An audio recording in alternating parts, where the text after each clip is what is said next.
Welcome back to Base Camp, WNC.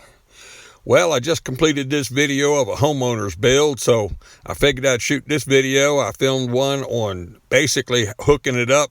A very simple, easy explanation. There's not a whole lot to it. They attended the class last year that we're having again in May. It's a 3-day school, so they went ahead and took on the project, and as I said before, they built the solar panel rack, and they put the panels up, and they ran all the conduit to it and pulled wires and got everything ready. And then they were a little reluctant with the power, so I came over and helped them with that. But as I show you, these 10 panels right here, they're each divided up into two 5-panel segments, which would then give them 1,250 watts. And I believe it's like 171 volts they're getting there in the place. So with that being said, we'll go over the rest of it and show you how it all worked out. Well, it comes up from the solar panels, and this is the number 1 and 2 solar disconnect. Then it goes into 80 amp charge controllers. And all this does is solar panels to the disconnect, to the charge controller, down to the battery bank. That's one system. Comes from the battery bank into these pure sine wave, low frequency, 60 hertz, 180 degrees out of phase inverters. I do not use this European thing and run it through a transformer and try to make 220 split phase out of it. This is a 220 split phase. This is, right now, it can be working off of solar.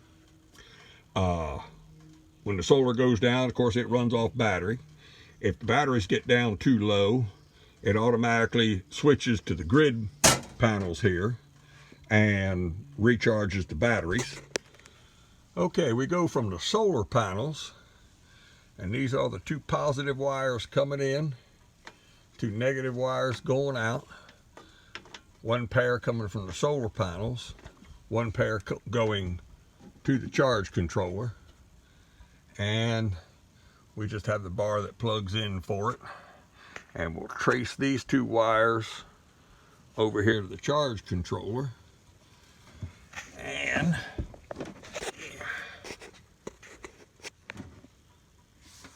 two wires from the solar panels. You'll see the little solar panel up here. You have a positive wire and a negative wire, and then the 2 wires, the battery, positive and negative. When you wire up a charge controller, you have to have the battery hooked up first before you hook the solar panels up. The reason being, this charge controller will do 12, 24, 36, 48 volts. And the computer chip in here has to know what it's charging. And your batteries have to be charged up. This is a 24 volt system, but if the batteries were down and it was only reading 10 volts, the machine won't know whether to charge for 12 volts or 24 volts or 36 volts. So any solar system, when you set it up, the batteries have to be charged before you hook it up. Green flashing light, slow blinking like that, it's charging, it's fine. There's some other settings. If it's solid green, it's not blinking, which means it's either low voltage, so it's either cloudy outside or you're not getting enough voltage to charge it. Fast blinking is overcharged, whether it's hot or too much voltage. The red air light will come on if there's a problem, but it'll constantly keep scrolling. See if I can get a picture of this thing right here. It's on PV. It tells you the temperature, how many amps it's doing, how many volts it's got on here. It goes to battery and does temperature and volts, and then it goes to the load. The load is turned off because we're not using them powering anything other than charging the batteries. From the battery bank into these pure sine wave, low frequency, 60 hertz, 180 degrees out of phase inverters. I do not use this European thing and run it through a transformer and try to make 220 split phase out of it. This is a 220 split phase. This is, right now, it can be working off of solar. When the solar goes down, of course, it runs off battery. If the batteries get down too low, it automatically switches to the grid panels here and recharges the batteries. So you're never down.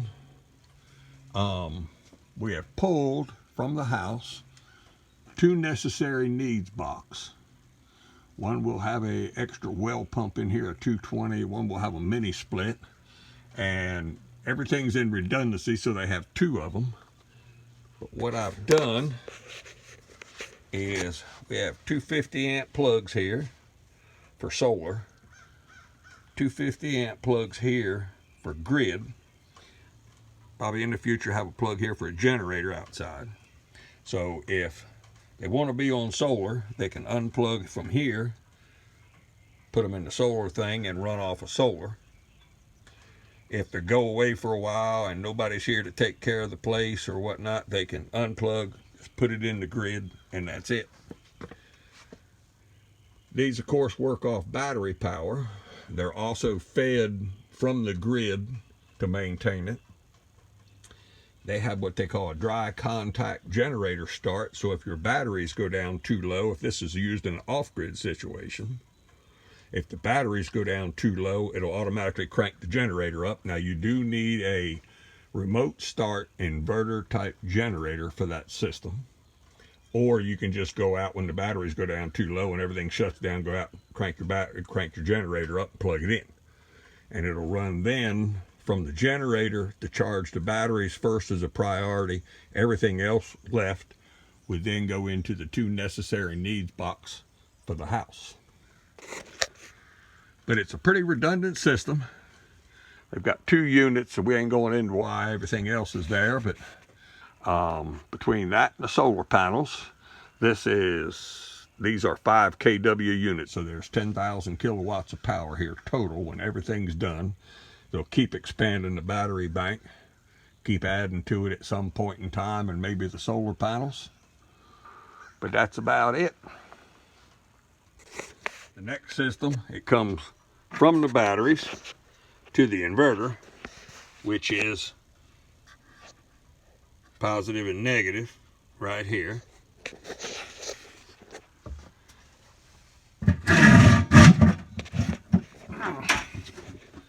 And then on the very top up here is the wiring block. This is the AC line here coming in. Neutral and 110 and a ground wire. And then these 3 wires here is hot, neutral, hot, and a ground. And that's what goes down and feeds the solar output plugs. So then after it comes out of the solar output plugs, we then plug in our necessary needs panels. This way there is no back feeding. You don't have to worry about back feeding anything. You don't have to worry about shocking anybody. You don't have to worry about the system coming on at night, blowing your system up. We found it's the simplest, easiest way for homeowners and landowners to understand. You know, they're either plugged into the grid, they're plugged into solar, or they're plugged into the generator, and none of them are combined. You don't have to worry about dead man switches, suicide cords, or anything like that. But if you're interested, give me a call. Let me know. I'm always interested in helping people out. Like I said, we'll be attending a thing called Life Skills. You can look it up on the internet, and we'll be doing classes there for 3 days on solar, water, pumping, everything else. Looking forward to seeing some of you. And as always, like it, share it, subscribe. Thank you for watching. Bye.